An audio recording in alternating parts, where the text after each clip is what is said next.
Hello friends जुटिका मिक्सरटीर मैं जुटिकाय आपनालोक सकलोके स्वागतम जानाइছো आशा करिছো आपनालोक भाले आछे। আজি विश्व परिवेश दिवस নহয়নে विश्व परिवेश दिवसर লগত সংগতি ৰাখি আজিৰ এই ভিডিওটো फ्रेंड्स থাম্বনেলত দেখি হয়তো গম পাইছে এজোৰ কাপোৰ কৰিছো হয় फ्रेंड्स এজোৰ সম্পূৰ্ণ প্ৰকৃতিৰ বস্তুৰ পৰা কৰা কাপোৰ গছৰ পাত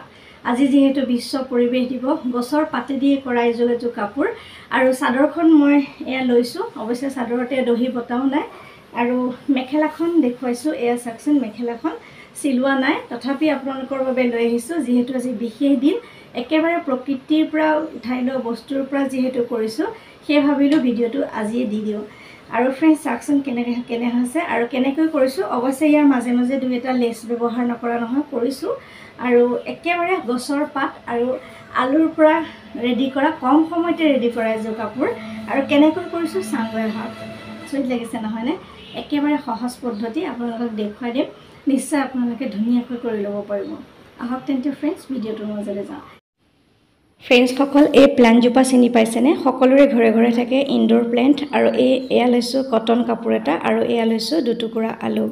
আৰু এই প্লান্ট জোপাৰ পৰা মই পাত সংগ্ৰহ কৰি কাপোৰজোৰ কৰিছিলো এক্ৰিলিকৰ কালাৰ লৈছো ফুলৰ পাহিটোৰ বাবে এয়া এক্ৰিলিকৰ কালাৰ যেটো পিংক কালাৰ আৰু হোৱাইট কালাৰ দুইটা ইউজ কৰিছো পাটৰ বাবে deep green light green yellow ব্যৱহাৰ কৰিছো ফুলৰ পাহিটোৰ বাবে পিংক আৰু হোৱাইট এনেকৈ ডাঠ কাগজ এখনত দি লৈ গছৰ পাতৰ সহায়ত ফুলৰ পাহটো কৰিম আপোনালোকে চাই থাককচোন ফুলপাহ মই এনেকৈ পাতেৰে কৰিলো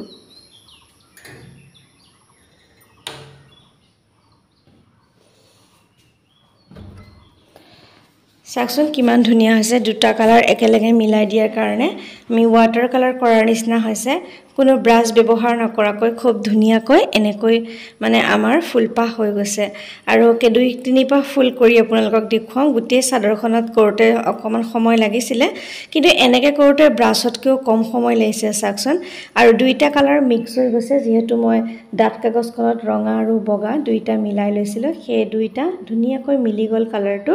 আৰু সাকচন পাহিটো একে কুবে কুবে আমাৰ হৈ গৈছে আৰু কিমান ধুনিয়া লাগিছে সাকচন দুটা কালাৰ মিক্স হৈ পেলা ফুলপাহ খুব ধুনিয়া হৈছে আৰু এনেকৈ এই গছৰ সাধাৰণ পাতটোৰ পৰা মই গুটেই কাপোৰজোৰ কৰিম আৰু এয়া সাকচন অলপমান হোৱাইট কালাৰ বেছিকে দিছো এটা সাইডে অলপ ৰেড কালাৰ দিছো এনেকৈ কৰিছো আৰু সাৱধানে আপোনালোকে এনেকৈ গুটেই কাপোৰজোৰ কৰি পেলাব পাৰে খুব কম সময়ৰ ভিতৰতে মোৰ এই কাপোৰজোৰ হৈ উঠিছিল আৰু নেচাৰেল বস্তু সাকচন কোনো ব্ৰাছ ইউজ কৰা নাই কৈছো একেবাৰে কম সময়তে হৈ উঠে এজোৰ কাপোৰ এনেকৈ গুটেই কাপোৰজোৰত কৰিম প্ৰথমতে মেখেলাখন কৰি ললো মেখেলাখন কৰাৰ পিছত এয়া এক্ৰিলিকৰ এটা ৰং লৈছো আৰু সেই ৰংটোৰ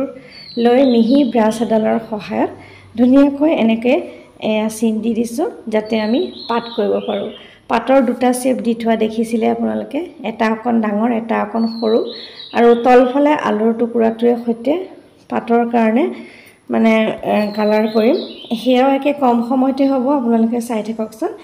এয়া লৈছো ডিপ গ্ৰীন লাইট গ্ৰীন আৰু ইয়েলো লগত লৈছো অকনমান ব্ৰাউন আৰু এই আলুৰ ডাঙৰ টুকুৰাটো অকনমান তাত লেটিয়াই আগৰ ভিডিওত আপোনালোকে দেখিছে একেটা প্ৰসেছতে দিছো এই আছাক আলুৰ টুকুৰাটো দি দিয়াৰ লগে লগে পাতৰ ধুনিয়া শেপ এটা হৈ গল খুবেই ধুনিয়া লাগিছে নহয়নে কম সময়তে এয়া ফুল আৰু পাত আমাৰ ৰেডি হৈ গল আৰু ইচ্ছা কৰি ডিজাইন কৰি গৈ থাকিলে হল এতিয়া এয়া পাতৰ শেপ ইয়াত দি দিলো ঠিক সেইদৰে গুটেই মেখেলাখনৰ তলটো প্ৰথমতে এনেকৈ বনাই লৈ তাৰ পিছত ওপৰলে আৰু এটা ফুল দিছো যেটো সৰু ফুল দিম তাত অকন সৰু পাত এটা ইউজ কৰিম যদি ডাঙৰ ফুল দিয়ে তেনেহলে ডাঙৰ পাত এটা ইউজ কৰিব আৰু এনেকৈ গুটেই কাপোৰজোৰ সম্পূৰ্ণকৈ আপোনালোকে দেখিছে আৰু একেবাৰে কম সময়ত হৈ গৈছে আৰু এয়া সাকচন দুটা তিনটা কালাৰ দি দিয়া কাৰণে দুই তিনটা কালাৰ ব্ৰাছেৰে লগোৱাৰ নিচিনা লাগিছে আৰু দেখিবলৈ খুব মৰম লগা হৈ গৈছে নহয়নে আৰু এয়া তেনেকৈ ওপৰত পাহিটো যেতিয়া দিম হিয়া সাক মিহি আলুৰ টুকুৰা এটা লৈছিলো মানে কাটি লৈছিলো আৰু হেতুৱে এয়া ওপৰলে আলুৰ টুকুৰাটোৱে এয়া পাতকিটা দিছো ওপৰলে মিহি কৰি দিছো আৰু তলৰ যেটো আলুৰ টুকুৰা দেখুৱাইছিলো এয়া ওপৰলে মিহি কৰি দিছো ইয়াতো দুটা তিনটা কালাৰ আপোনালোকে খানি ল'ব পাৰে ইটুত মিলাই থাকোতে কালাৰটো মিক্স হৈ গৈছে পিছলে আকৌ দুটা তিনটা কালাৰ মিলাই ল'ব ৰং কৰি থাকোতে কেতিয়াবা মিলি যায় আকৌ দি ল'ব লাগিব ৰং এনেকৈ কাগজখনৰ ৰংখিনি দি গুটেই কাপোৰজোৰ সম্পূৰ্ণ কৰিলো আৰু যিখিনি আঁচ আছে মানে ঠাৰি আছে সেইখিনি ব্ৰাছেৰে এনেকৈ মিলাই দিছোঁ আপোনালোকে ব্ৰাছ ইউজ নকৰিলেও আজিকালি কিনিব পাৰে 3D আউটলাইনাৰ সেয়া দিও পেলাইও দিব পাৰে এয়া মই ব্ৰাছ ব্ৰাউন কালাৰ দি পেলাই অকণমান পাতৰ শ্বেপটো দি দিছোঁ চাওক ফ্ৰেণ্ডছ কিমান মৰম লগা হৈছে নহয়নে এতিয়া আকৌ যাম চাদৰখন কৰিবৰ কাৰণে মেখেলাখন এনেকৈ সম্পূৰ্ণ কৰিলোঁ প্ৰথমতে মেখেলাখনকে আপোনালোকক কৰি দেখুৱাইছোঁ ওপৰলৈ আৰু এটা পাহি দিম অকণমান সৰু পাত দি পেলাই সৰু ফুল দিম আৰু এনেকৈ দি দিয়াৰ লগে লগে ধুনীয়া লাগিছে নহয়নে আগৰটো ভিডিঅ'ত আপোনালোকে বহুত মৰম দিছে কৈছোৱে তাৰ বাবে অশেষ ধন্যবাদ জনাইছোঁ সকলোকে মই কমেণ্টৰ ৰিপ্লাই দিব পৰা নাই তাৰ কাৰণে যাতে কোনেও বেয়া নাপায় ফ্ৰেণ্ডছ আৰু এনেকৈ মৰম দিব আগবঢ়াই নিয়াত সহায় কৰিব ফ্ৰেণ্ডছ যেতিয়া আমাৰ ৰঙৰ কামবোৰ হৈ গৈছিল শুকুৱাৰ পিছত আপোনালোকে ইচ্ছা কৰিলে এনেকৈ গ্লিটাৰ লগাই দিব পাৰে 3D আউটলাইনাৰ গোল্ডেন গ্লিটাৰ দি দিয়াৰ লগে লগে আৰু এটা ধুনীয়া চিকনা উঠিব আৰু কাপোৰযোৰৰ সৌন্দৰ্যটো আৰু দুগুণে বৃদ্ধি পাব আৰু মাজৰ যিটো অংশ তাতো আপোনালোকে গ্লিটাৰো দিব পাৰে মই ইয়াত অকণমান লেছ ইউজ কৰিছিলোঁ মানে এটা কালাৰৰ লেছ এটা পাহি মই ইয়াত সোমোৱাই দিছিলোঁ মাজৰ যিটো অংশ আৰু এনেকৈ গ্লিটাৰ দিয়াৰ পিছত শুকুৱাৰ পিছত খুবেই ধুনীয়া লাগিছিল ভাবিবই নোৱাৰি পাট আৰু আলুৰে কৰা এই কাপোৰযোৰ বুলি এনেকৈ গ্লিটাৰ ব্যৱহাৰ কৰিব পাৰে মাজত নতুবা আপোনালোকে ইচ্ছা কৰিলে লেছ দিব পাৰে বেলেগ বেলেগ কালাৰৰ মই ইয়াতে নীলা লেছ ইউজ কৰিছিলোঁ আপোনালোকক দেখুৱাম আপোনালোকে চাই থাকিলে গম পাব আৰু কি ধৰণে কেনেকৈ চাদৰখন সম্পূৰ্ণ কৰিছিলোঁ মেখেলাখনৰ এটা পাৰ্ট এনেকৈ দেখুৱালোঁ একেটা প্ৰচেছতে গোটেই কাপোৰযোৰ কৰিছোঁ সেইকাৰণে বহুত বেছি বুজাই নাথাকোঁ কিন্তু কেনেকুৱা হৈছিল আপোনালোকক দেখুৱালে আপোনালোকে বুজি পাব আৰু কম সময়তে আপোনালোকে ধুনীয়াকৈ এযোৰ কাপোৰ কৰিব পাৰিব ভাবিবই নোৱাৰি নহয়নে পাট আৰু এয়া যে মানে আলুৰ টুকুৰাৰে কৰা এই ফুলপাহ অকণো ধৰিব নোৱাৰি আৰু অকণমান সাৱধান হ'লে বিভিন্ন ধৰণৰ ডিজাইন কৰিব পাৰি আপোনালোকে আগতেও দেখুৱাইছোঁ বিভিন্ন ধৰণৰ আলুৰে পেইন্টিং কৰি বিভিন্ন ধৰণৰ ডিজাইন কৰি আপোনালোকক দেখুৱাই আহিছোঁ আপোনালোকে মৰম দিছে তাৰ বাবে অশেষ ধন্যবাদ পুনৰ এবাৰ জনাইছোঁ ঠিক সেইদৰে ফ্ৰেণ্ডছ এনেকৈ চাদৰখন পাৰি লৈ প্ৰথমতে যিখিনি ফুলৰ পাহিৰ কাম সেইখিনি মই প্ৰথমতে কৰি লৈছিলোঁ আৰু ফুলৰ পাহিবোৰ এনেকৈ ঠায়ে ঠায়ে দি দিছিলোঁ আৰু পিছত ব্ৰাছৰ সহায়ত মই এনেকৈ মিলাই দিছিলোঁ সাইডবিলাক আৰু এনেকৈ গোটেই চাদৰখনত ফুলৰ পাহবিলাক ৰেডি কৰি লৈছিলোঁ প্ৰথমতে নহলে গছৰ পাতটো বহুত দেৰি থাকিলেও ব্ৰাছৰ নিচিনাকৈ আমি ব্যৱহাৰ কৰিব নোৱাৰিম শুকাই যাব আৰু এয়া আলুৰ টুকুৰাৰে পাতৰ অংশসমূহ দি দিছিলোঁ আৰু সাইডৰ যিটো আছিলে হেতু পাৰিৰ দৰে অকণমান মিলাই নিজৰ ইচ্ছামতে আপোনালোকে ডিজাইন কৰিব পাৰে মই কোনো প্ল্যান কৰা নাই এনেই কৰি গৈছোঁ আৰু হৈ গৈ আছে এনেকৈ পাতৰ শেপ দিছিলোঁ এ তিনটা কালাৰ গোটেই চাদৰখন আপোনালোকে দেখিছে 3 লাইন ওপৰত দিছিলোঁ 3 লাইন ইফালে দিছিলোঁ সাইডে সাইডে এপাহ দিছিলোঁ তাৰ পিছত এয়া এনেকৈ ধুনীয়াকৈ পাতবোৰ দি মানে ব্ৰাছৰ সহায়ত মানে বা 3D আউটলাইনৰ সহায়ত আপোনালোকে ইচ্ছা কৰিলে ধুনীয়াকৈ লাইনবিলাক দি দিব পাৰে আৰু এনেকৈ গোটেই চাদৰখন মই কমপ্লিট কৰিছিলোঁ চাকচোন তিনটা কালাৰ ওলাইছে red deep green light green yellow পাতবিলাকত ওলোৱাৰ কাৰণে দেখিবলৈ খুবেই মৰম লগা হৈছে আৰু গৰমত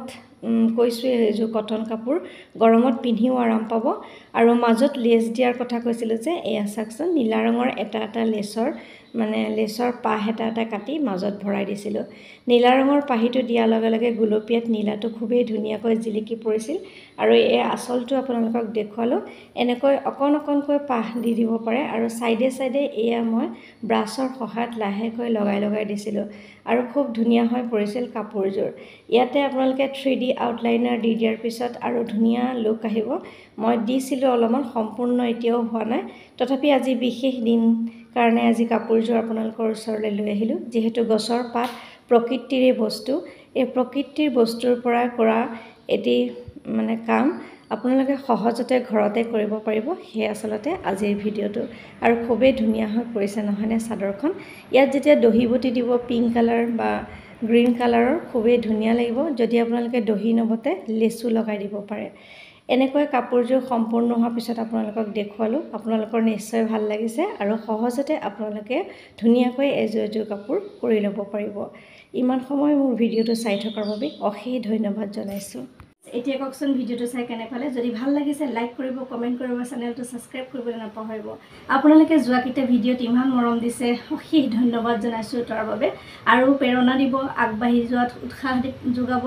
আৰু মৰম দিব বুলি আশা কৰিছোঁ। নিশ্চয় আপোনালোকৰ মাজলৈ নতুন নতুন এনেকুৱা ধৰণৰ ভিডিঅ' মই লৈ আহি থাকিম। আজিলৈ আহিছোঁ, পুনৰ নতুন কাম লৈ আকৌ অহাৰ প্ৰতিশ্ৰুতিৰে মই জ্যোতিকা সকলোৰে পৰা বিদায় লৈছোঁ। নমস্কাৰ। সকলো সুস্থ থাকক, ভালে থাকক, তাৰে কামনা।